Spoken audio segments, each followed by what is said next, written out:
बिस्मिल्लाहिर्रहमानिर्रहीम, अस्सलाम वालेकुम। प्रोग्राम ऑफ द फील्ड के साथ मैं हूं उमर फारूक। गुज़िश्ता रोज पाकिस्तान कौमी टीम का जो स्क्वाड है उसका 16 रुकनी स्क्वाड का ऐलान जो है वो कल कर दिया गया और उसमें बाबर आजम की क़यादत में 16 रुकनी स्क्वाड क़यादत करेगा, जबकि शादाब खान की as a vice captain injury के बाद से टीम में वापसी हुई है, जो कि ऑस्ट्रेलिया के खिलाफ सीरीज में इंजरी के बायस अवेलेबल नहीं थे, वो अब दोबारा से अवेलेबल है। और इसके अलावा पाकिस्तान ने 3 स्पिनर्स खिलाए हैं, 3 मिडल ऑर्डर बल्लेबाज हैं, 2 विकेट कीपर्स हैं, 3 स्पिनर्स हैं, 5 फास्ट बॉलर्स हैं जिनको स्क्वाड में शामिल किया गया है। कल हमने इस पे बात की, लेकिन काफी सारे इसके जो पहलू थे वो रह गए जिस पर बात करना जरूरी थी। उनमें सबसे पहले अगर स्क्वाड में बात कर ली जाए तो बाबर आजम कप्तान होंगे, शादाब खान जो है वाइस कप्तान होंगे। उसके अलावा अगर बात कर ली जाए तो फास्ट बॉलर्स में हसन अली होंगे, हारिस रऊफ अवेलेबल होंगे। इसके अलावा शाहीन शाह अफरीदी हैं और शाहीन शाह अफरीदी के बारे में कहा जा रहा है कि वो बुखार में मुब्तला है, तो अभी उनका कहना कबल वक्त होगा कि क्या वो 1 जून को जो कौमी स्क्वाड को जो जिनका नाम आया है उनको रिपोर्ट करने का हुक्म दिया गया है, उनको रिपोर्ट करने का कहा गया है। तो देखना यह है कि वो रिपोर्ट कर पाते हैं कैंप में या नहीं कर पाते। और अभी कोविड प्रोटोकॉल्स जो है वो भी खत्म हो चुके हैं ऑलमोस्ट। और उसके बाद जो वेस्ट इंडीज की टीम है वो 5 तारीख को पाकिस्तान पहुंचेगी। उसके बाद एक दिन रेस्ट के बाद प्रैक्टिस सेशन होगा और देन पाकिस्तान टीम जो है जून की चिलचिलाती धूप में और गर्मी में अपने बकिया जो पोस्टपोन किए गए थे नवंबर 2021 में, उन बकिया मैचेस को रीशेड्यूल किया गया और वो मैचेस वेस्ट इंडीज की टीम पाकिस्तान में 8, 10 और 12 जून को लाहौर में, क्योंकि जो है स्टेडियम और विकेट की जो है वो बन रही थी विकेट, तो इस वजह से रावलपिंडी क्रिकेट स्टेडियम में पाकिस्तान टीम जो है वो मद्दे मुकाबले होगी। वेस्ट इंडीज की सख्त गर्मी होगी और शायद इसी वजह से इसको जो है वो वेन्यू को वहां पे रखा गया है, वहां थोड़ी ठंडक होगी। लेकिन इमरान खान साहब ने जो कॉल दे रखी है लॉन्ग मार्च की, अगर उसको देखा जाए और अगर सिचुएशन को देखा जाए तो आखिर में मैच जो है या सीरीज जो है वो मुल्तान में भी शिफ्ट की जा सकती है, क्योंकि मुल्तान के अलावा कोई और ऑप्शन नहीं है जो इंटरनेशनल मैचेस को होस्ट कर सके। और इससे पहले पाकिस्तान ने पाकिस्तान सुपर लीग में भी इस चीज का तजुर्बा भी किया। कराची की अगर विकेट्स की बात कर ली जाए, अगर लाहौर की विकेट की बात कर ली जाए तो वो बन रही है अभी विकेट, तो इस वजह से पाकिस्तान जो है वो इन विकेट्स पर मैचेस जो है वो करवा नहीं सकता है। अब कुछ प्लेयर्स की बात कर लेते हैं। कुछ प्लेयर्स में अगर बात कर ली जाए, शर्जील खान उनको भी ड्रॉप किया गया है। शर्जील खान, उमर अकमल, सुहेब मकसूद और हारिस सुहेल, इनको स्क्वाड अनाउंस होने से महज 2 दिन पहले बुलावा भेजा गया और 1 दिन पहले इनको बुलाया गया कि अगर फिटनेस टेस्ट दिए जाएं। और मकसद सिर्फ ये था, जो मोहम्मद वसीम साहब हैं उनका ये मकसद था कि प्लेयर्स को बुलाया जाए और बस बुला के एक फॉर्मेलिटी पूरी कर ली जाए। 1 दिन में कोई भी प्लेयर फिटनेस टेस्ट की तैयारी क्या करेगा। उसके बाद फिर अगले ही रोज जो है वो स्क्वाड का ऐलान हो गया और उन्हें भी कैंप में नहीं बुलाया गया। जिन 26 खिलाड़ियों को कैंप में बुलाया गया था उनमें इनका नाम नहीं था, लेकिन मीडिया की तरफ से काफी प्रेशर के बायस उनको फिर दोबारा से बुलाया गया। उसके अलावा कुछ प्लेयर्स हैं जो ड्रॉप हुए हैं, जिनके ड्रॉप होने की वजह अभी तक समझ में नहीं आ रही है। उस्मान कादिर की मैं बात कर रहा हूं। अगर मैं देखा जाए तो जाहिद महमूद की जगह मेरे ख्याल में उस्मान कादिर बेहतर ऑप्शन हो सकते थे, क्योंकि उनकी बॉलिंग में वेरिएशन बहुत ज्यादा है, उनके पास डिलीवरीज ज्यादा है, वो गुगली भी कर लेते हैं, वो लेग ब्रेक भी अच्छा करते हैं और उसके अलावा वो सीधा बॉल भी अच्छा कर लेते हैं, विकेट टू विकेट बॉल करनी पड़े वो भी कर लेते हैं, वो हाइटेड डिलीवरी भी कर लेते हैं, उनका बॉल ब्रेक भी होता है। तो मेरे ख्याल में उस्मान कादिर को कंसीडर किया जाना चाहिए था। हारिस सुहेल के साथ भी ज्यादती हुई। आसिफ अली की अगर बात कर ली जाए, आसिफ अली भी स्क्वाड का हिस्सा नहीं है। इसके अलावा हैदर अली हैं, उनको भी स्क्वाड का हिस्सा नहीं बनाया गया। आसिफ अफरीदी को भी स्क्वाड में शामिल नहीं किया गया है, ताहम शाहनवाज दानी को स्क्वाड में शामिल किया गया है। और अगर अभी तक शाहनवाज दानी की परफॉर्मेंस देखी जाए तो वो एक स्टार हैं, स्टार बन चुके हैं पीएसएल की वजह से, लेकिन अभी तक एज अ बॉलर उन्होंने कोई बहुत बड़ी परफॉर्मेंस पाकिस्तान के लिए, पाकिस्तान नेशनल टीम के लिए नहीं दी है। इफ्तिखार की बात कर लें तो इफ्तिखार को भी शामिल करने की वजह समझ में नहीं आती है। उनको एज अ बैटिंग ऑलराउंडर शामिल किया गया है, बॉलिंग ऑलराउंडर शामिल किया गया है, ये वक्त ही बताएगा। इसके अलावा खुशदिल शाह एक अच्छा एडिशन है मिडिल ऑर्डर में, और लेकिन खुशदिल शाह शॉर्टर फॉर्मेट के प्लेयर हैं T20 के, तो उनको उस हिसाब से उस स्ट्राइक रेट से खेलने की आदत है।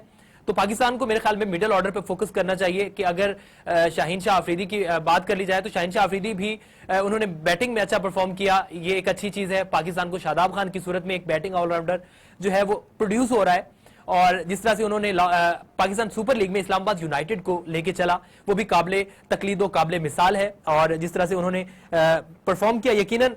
और उसके बाद नवाज की वापसी हुई है, मोहम्मद नवाज की इंजरी के बाद वो भी इंजर्ड थे, ऑस्ट्रेलिया सीरीज में भी अवेलेबल नहीं थे, उनकी वापसी हुई है। एज अ स्पिनर उनका एडिशन बहुत अच्छी बात है। और इसके अलावा अगर उनको एज अ बैटर परफॉर्म करना पड़ता है तो वो कहीं जाके वो बैटिंग में भी लोअर ऑर्डर में जाके कहीं वो परफॉर्म कर जाते हैं एक आध मैच में। मोहम्मद वसीम जूनियर की बात कर ली जाए तो उनकी बॉल अच्छी है, जिस तरह से वो बॉल करते हैं और जिस तरह उनका बॉल स्विंग भी होता है, उनकी पेस अच्छी है। तो मोहम्मद वसीम का एडिशन अच्छा है, होम कंडीशंस हैं, कॉन्फिडेंस बहाल होगा इंटरनेशनल मैचेस के लिए। और मोहम्मद वसीम जो है उनका बॉल बाउंस भी होता है, बल्कि एक्स्ट्रा बाउंस होता है, मैं ये कहूंगा।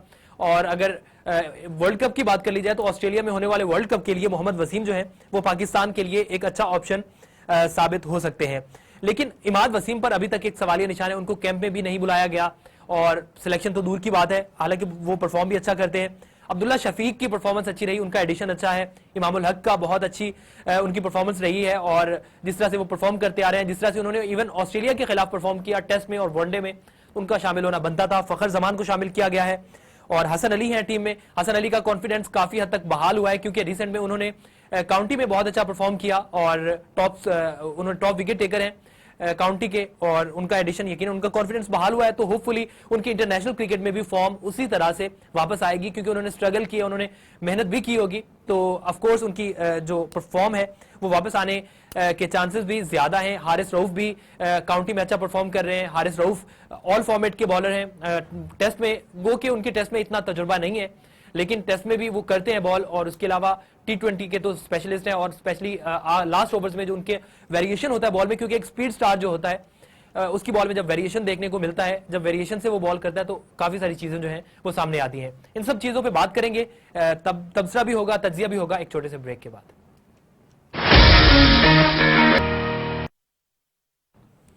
वेलकम बैक जी। बात करेंगे पाकिस्तानी स्क्वाड पर। इफ्तिखार अहमद को स्क्वाड में शामिल करने की जरूरत क्यों पेश आई, उनको उनकी जगह पे अगर बेहतर ऑप्शंस की बात कर ली जाए या अगर दूसरे प्लेयर्स की बात कर ली जाए, शादाब खान ऑलरेडी मौजूद हैं, उनके अलावा जो है उस्मान कादिर को शायद स्क्वाड में शामिल किया जाना चाहिए था, इस पर बात करते हैं। इमरान मानी हमारे साथ मौजूद हैं, स्पोर्ट्स तज्जियाकार हैं। बहुत शुक्रिया इमरान प्रोग्राम में वक्त देने के लिए। सबसे पहले तो रिजवान की अगर बात कर ली जाए या शादाब की बात कर ली जाए, शादाब की इंजरी के बाद वापसी हुई है, मोहम्मद नवाज का एडिशन बहुत अच्छा है। क्या देखते हैं आप जो स्क्वाड है अगर उसको देखा जाए? देखिए ओवरऑल तो अच्छा बैलेंस स्क्वाड है। अगर हम देखें तो पाकिस्तान में हर शोबे में आपके पास जो है ऑप्शंस मौजूद हैं, चाहे आप वो बात करें बैटिंग लाइन की बात करते हैं या आप फास्ट बॉलिंग की बात करते हैं या आप स्पिनर्स की बात करते हैं, तो हर जगह आपके पास ऑप्शन मौजूद है। जहां तक आपने बात की शादाब की, तो ऑब्वियसली शादाब का आना एक अच्छा साइन है पाकिस्तान के लिए, क्योंकि लास्ट भी जब शादाब खेल रहे थे तो ग्रेजुअली उनकी जो थोड़े से लूप होल से वो दूर होते हुए नजर आ रहे थे, लेकिन उसके बाद अनफॉर्चुनेटली कि वो फिटनेस मसाइल से दो चार हुए और काफी अर्सा उनको गैप लेना पड़ा। तो ऑब्वियसली शादाब का आना पाकिस्तान के लिए अच्छा साइन है। फिर वाइस कैप्टन भी है, एक्सपीरियंस प्लेयर है, तो ऐसे प्लेयर का होना ऑलवेज जो टीम के लिए होता है वो एक अच्छा साइन होता है। तो शादाब, फिर नवाज है, नवाज का आना भी, नवाज जैसा कि हमने देखा कि पिछले अगर कुछ मैचेस देखते हैं बीच में जो T20 क्रिकेट हुई या वनडे क्रिकेट जब भी हुई, तो नवाज ने क्रंच मोमेंट्स में अच्छी परफॉर्मेंस दी। यानी स्पेशली अगर बांग्लादेश के खिलाफ मैचेस की बात करें तो मैं क्रंच मोमेंट्स में उनकी जो परफॉर्मेंस थी बहुत अच्छी थी, तो एक अच्छा साइन है पाकिस्तान के लिए। अच्छा, अगर बात करें इफ्तिखार की एडिशन को कैसे देखते हैं? उनकी जगह कोई बेहतर ऑप्शन क्या मौजूद नहीं था या उनको शामिल करना नागुज़ीर क्यों था? हाँ यार उमर, ये चीज है, इफ्तिखार का जो इंक्लूजन है ये मतलब समझ से बाहर है। मतलब अब मेरा ख्याल है कि हमें आगे बढ़ना चाहिए। ठीक है, मैं ये नहीं कहता कि आप इफ्तिखार को बिल्कुल डिस्कार्ड कर दें या उसको बिल्कुल इग्नोर कर दें, नहीं मैं नहीं कहता। ये नो डाउट के एक वो मतलब सीजन प्लेयर है आपके पास, डोमेस्टिक सर्किट में खेलते हुए आ रहे हैं, लेकिन अगर हम रिसेंट पास में उनकी परफॉर्मेंस देखते हैं तो कोई ऐसी खातिर ख्वाह परफॉर्मेंस नजर नहीं आती इफ्तिखार की जो जिस तरह उनको कहा जा रहा था कि 3 डायमेंशनल प्लेयर है, लेकिन हमें ऐसा वो अनफॉर्चुनेटली फिलहाल तो 2 डायमेंशनल भी हमें नजर नहीं आ रहे। तो इफ्तिखार का इंक्लूजन जो है ये मतलब हाँ, यहाँ पर आप अगर एक मैं जरूर कहूंगा कि आप गौर कर सकते थे, हारिस सुहेल के इंक्लूजन पे जो है गौर किया जा सकता था। हारिस सुहेल को अभी हालांकि रिसेंटली उन्होंने बुलाया भी था, तलब भी किया गया था। इमरान, मैं इसी पर आ रहा था, मैं यही पूछना चाह रहा था कि शर्जील खान, उमर अकमल, हारिस सुहेल, सुहेब मकसूद को स्क्वाड अनाउंस होने से महज 2 दिन पहले फिटनेस टेस्ट के लिए बुलाया गया और उससे पहले इनका कहीं नामो निशान नहीं था, फिर कैंप में फिटनेस टेस्ट के लिए बुलाया गया। तो इस तरह से एकदम से उमर ये जितने खिलाड़ियों के आपने नाम लिए, चाहे वो उमर अकमल की बात करें या सुहेल मकसूद की बात करें या इनमें से सिर्फ मुझे हारिस सुहेल ऐसे प्लेयर समझ आते हैं कि जिनको आप फिलहाल कैरी कर सकते। मैं देखिए किसी भी प्लेयर के लिए मैं ये नहीं कहूंगा कि वो यूजलेस है, चाहे वो 40 साल का हो चुका हो या वो 20 साल का हो। यूजलेस खुदा न खास्ता में जाहिर है मैं किस तरह मतलब एक क्रिकेटर जो है, एक जिसका प्रोफेशन है, चाहे वो डोमेस्टिक सर्किट पे खेल रहा है या जिसने पाकिस्तान को रिप्रेजेंट करा है, उसके बारे में बिल्कुल भी हम ये नहीं कह सकते। हाँ, उसकी रिसेंट परफॉर्मेंस को देखते हुए या उसके मोमेंटम को देखते हुए जरूर बात की जा सकती है। अगर आप जैसे बात सुहेब मकसूद की आपने बात की या उमर अकमल की बात की, तो उनको फिलहाल मतलब उनके लिए इतना फास्ट ट्रैक सिस्टम की हमें जरूरत नहीं है कि आप उनको एकदम से टीम में लें। हाँ, हारिस सुहेल चूंकि पाकिस्तान के साथ रहे हैं एक अरसा, और हारिस सुहेल दूसरी बात परफॉर्मर है, मतलब वो जब लास्ट जब पाकिस्तान के लिए खेले तो उनके ऊपर सबसे बड़ा जो क्वेश्चन मार्क था वो उनकी फिटनेस थी। तो उनको अगर फिटनेस के लिए टेस्ट के लिए बुलाया जाता है, ये समझ में आने वाली बात है कि हारिस सुहेल जो है उनकी फिटनेस आप देखें। लेकिन जहां तक उनकी परफॉर्मेंस की बात है तो हारिस सुहेल का आई थिंक वनडे का जो एवरेज है वो अब 40 एवरेज है मेरे ख्याल से उनका। तो हारिस सुहेल को आप बिल्कुल, हाँ, और तो उनको आप बिल्कुल साथ रखें। मतलब मेरे ख्याल से तो इफ्तिखार से बेहतर ऑप्शन है कि आप हारिस सुहेल को साथ रखें टीम के। तो ये इफ्तिखार का समझ से बाहर है सिलेक्शन के, मतलब क्यों आप बार बार उनके ऊपर मतलब इफ्तिखार को देखते हुए मुझे याद आ जाता है कि जिस तरह इमरान खान साहब जब क्रिकेट खेलते थे, कप्तान थे, तो नो डाउट के पाकिस्तान के बहुत बड़े कप्तान थे और बहुत इन्होंने पाकिस्तान के लिए खिदमत है क्रिकेट में उनकी। लेकिन उनकी अगर आप बात करते हैं सिलेक्शन की, तो वह मंसूर अख्तर को जिस तरह उन्होंने बहुत ज्यादा चांसेस दिए कि किसी टाइम पे उन्होंने उसको रिचर्ड भी करार दे दिया था, तो वही चीज नजर आती है कि इफ्तिखार के मामले में कि हम जरूरत से ज्यादा चांसेस दे रहे हैं उनको। अच्छा, उस्मान कादिर को बार बार नजरअंदाज किया जा रहा है, इसकी क्या वजह है? हालांकि उनके पास वेरिएशन बहुत ज्यादा डिलीवरी में, वो गुगली भी कर लेते हैं, उनकी वो हाइटेड डिलीवरी भी अच्छी कर लेते हैं, उनका बॉल लेग ब्रेक भी अच्छा होता है, उनको बार बार नजरअंदाज किया जा रहा है। मेरे ख्याल में तो वो अच्छे स्पिनर है। उमर, मेरा ख्याल है थोड़े से अनफॉर्चुनेट है उस्मान कादिर यहाँ पे। हालांकि मैं हमेशा से जब से उस्मान कादिर ने इंटरनेशनल डेब्यू किया, मैं मतलब बरबला ये कहूंगा, मैं मतलब उनकी वकालत करता हूँ हमेशा से कि उस्मान को आपको टीम के साथ रखना चाहिए, बिकॉज एक जेन्युइन लेग स्पिनर है और बड़े अरसे बाद पाकिस्तान को कोई जेन्युइन लेग स्पिनर है। देखिए बीच में आए हैं आपके पास spinners, but he genuine leg spinner के जो बिल्कुल उसके बाद वो तमाम वैरायटीज हमें नजर आती है जो एक जेन्युइन लेग स्पिनर के पास होती है। चाहे आप गुगली की बात करें, चाहे वो लेग ब्रेक भी बहुत अच्छा करते हैं और फ्लिपर भी बहुत अच्छा करते हैं।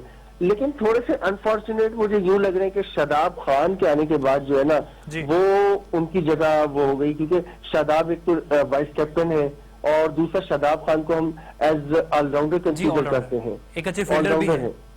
तो दैट्स वाई उस्मान कादिर थोड़े से अनलकी रहे। बट मेरा ख्याल है कि उस्मान कादिर को फिलहाल आप बिल्कुल डिस्कार्ड, तो जो थिंक टैंक है उसको भी इस बात का इदराक होगा कि आप उसको बिल्कुल डिस्कार्ड नहीं कर सकते और उनको आप साथ लेकर चलेंगे, जहां कैपेसिटी बनेगी तो आपको उनको खिलाना पड़ेगा। इमरान मानी, मैं आपसे ये भी जानना चाहता हूं कि पहले जब ऑस्ट्रेलिया की सीरीज थी तब भी हमने देखा कि उसमें शादाब खान अवेलेबल नहीं थे, एक लेग स्पिनर की जगह बनती थी जहां पे जाहिद महमूद को खिलाया गया और उनकी तरफ से खातिर खां परफॉर्मेंस भी हमें दिखाई नहीं दी। वहां पे भी उस्मान कादिर के साथ मुझे लगता है ज्यादती हुई और वहां पे शायद उस्मान कादिर को खिलाया जाना चाहिए था। आपको क्या लगता है? बिल्कुल बिल्कुल, उस्मान कादिर को वहां चांस देना चाहिए था, स्पेशली अगर आप जब लाहौर में खेल रहे हैं तो लाहौर में मतलब यहाँ पे उस्मान कादिर ने डोमेस्टिक सर्किट में भी समटाइम बड़ा अच्छा परफॉर्म किया हुआ है और यहाँ की क्योंकि उनकी सारी ग्रूमिंग ज्यादा यहीं पर हुई है और वो यहाँ की कंडीशंस को अच्छी तरह समझते हैं। और वैसे भी मैं आपसे देखिए यही बात कर रहा हूँ उमर के, उस्मान कादिर में मुझे अभी तक हमने जितना उनकी क्रिकेट देखी है तो उसके अंदर मतलब हमें वो वैरायटी नजर आ रही है। नो डाउट जाहिद महमूद को भी मैं नहीं कहूंगा कि जाहिद महमूद भी पाकिस्तान का एक एसेट है, जो भी पाकिस्तान को रिप्रेजेंट करता है या जो भी पाकिस्तान के लिए चाहे रिप्रेजेंट नहीं भी करता, जो उम्मीदवार भी होता है, तो मैं कहता हूं कि वो एक एसेट है पाकिस्तान का। लेकिन आपको फैसले जो होते हैं वो जाहिर है जो कंडीशंस होती हैं या जो भी रिक्वायरमेंट होती है उसको सामने रखते हुए करने होते हैं। अच्छा, मोहम्मद हारिस का जो एडिशन है आप कैसे देखते हैं? मैं खुद एक्चुअली पर्सनली चाह रहा था कि उनको भी एक चांस मिलना चाहिए, जिस तरह उन्होंने पाकिस्तान सुपर लीग में परफॉर्म किया और बिलाखिर उनको भी 16 रुकनी स्क्वाड में शामिल कर लिया गया। आप काइंडली जरा रिपीट कीजिएगा काइंडली। मैं कह रहा था अगर जो मोहम्मद हारिस की बात कर ली जाए, जो विकेट कीपर है, और स्टाइलिश बल्लेबाज भी हैं, और मैं खुद भी पर्सनली ये चाह रहा था कि उनको उनका डेब्यू होना चाहिए, उनको एक चांस मिलना चाहिए, और उनको 16 रुकनी स्क्वाड में शामिल कर लिया गया है। आपको क्या लगता है? देखो 16 रुकनी स्क्वाड में आपने शामिल किया है, ठीक है, जस्टिफाइड है, इसलिए कि देखिए ये पिछले दिनों भी आपसे ही मेरी ये बात हुई थी, एक लास्ट टाइम जब आपसे हमारी बात हुई थी प्रोग्राम में, तो उस वक्त भी मैंने कहा था कि हारिस जो है उसको आप चांस दे सकते हैं ऐसी होम सीरीज में, या किसी बहुत बड़े अपोनेंट के अगेंस्ट नहीं होती है तो आप एक्सपेरिमेंट कर सकते हैं। बल्कि मैं तो ये कहूंगा अगर आप 16 में शामिल करते हैं तो बिलाशुबा आप उसको एक आध मैच दे भी सकते हैं, लेकिन हाँ, हमें कोई out of the box experiment करने की जरूरत नहीं है फिलहाल। आप उस सूरत में कि अगर मिसाल के तौर पर पाकिस्तान सीरीज इब्तिदाई 2 मैच जीत लेता है या सीरीज आपके ग्रिप में आ जाती है, तो आप वहां पर आप एक्सपेरिमेंट कर सकते हैं कि आप उसको हारिस को वहां चांस दे सकते हैं, लेकिन फौरी तौर पे आपको उजलत में नहीं पड़ना चाहिए। देखिए बाज औकात हम लोग ये होता है, ये कह देते हैं, अभी भी यकीनी तौर पर बाज लोगों का ये ख्याल होगा कि as compared to Pakistan West Indies जो है वो इतना कोई आपके लिए इतनी कोई बड़ा अपोनेंट नहीं है। लेकिन देखिए इंटरनेशनल क्रिकेट बहरहाल इंटरनेशनल क्रिकेट होती है। ये जो हमारे यहाँ फलसफा अक्सर सुनाई देता है कि छोटी अपोजिशन बड़ी अपोजिशन, नहीं, ठीक है, टीमों की स्टैंडिंग होती है, हर टीम की अपना एक मयार होता है, एक अपनी उसकी डेप्थ होती है, उसमें बेशक वेस्ट इंडीज को अब बहुत ज्यादा बड़ा अपोनेंट तस्वर नहीं किया जाता, खासतौर पर पाकिस्तान की कंडीशंस में। लेकिन आपको एक चीज बताऊं, पाकिस्तान और वेस्ट इंडीज के मिजाज में जो एक चीज जो दोनों टीमों में नजर आती है, दिलचस्प बात है कि दोनों टीमें जो है वो अनप्रेडिक्टेबल है, कि दोनों टीमें कभी भी कुछ कर सकती हैं, चाहे वो आप पाकिस्तान की बात करें चाहे वेस्ट इंडीज की बात करें, कि दोनों टीमें ऐसी हैं कि वो नीचे लगी हुई होती है, उस वक्त भी वो किसी बड़े से बड़े अपोनेंट को हरा सकती है, और वो सोलो फ्लाइट करते करते जो है नीचे भी आ सकती है। तो इसलिए आपको ये चीजें सामने रखनी चाहिए, और आपको पता है कि ये सीरीज जो है ये बड़ी इस लिहाज से वाइटल है कि ये क्वालिफिकेशन का हिस्सा है, इसके पॉइंट्स भी काउंट होंगे, तो इसमें आपको बहुत ज्यादा बेजा एक्सपेरिमेंट नहीं करनी चाहिए। हाँ, आप अगर डिसाइड हो जाती है सीरीज एक तरफ हो जाती है, उसके बाद आप चांसेस ले सकते हैं। ठीक है, बहुत शुक्रिया इमरान, प्रोग्राम में वक्त देने के लिए।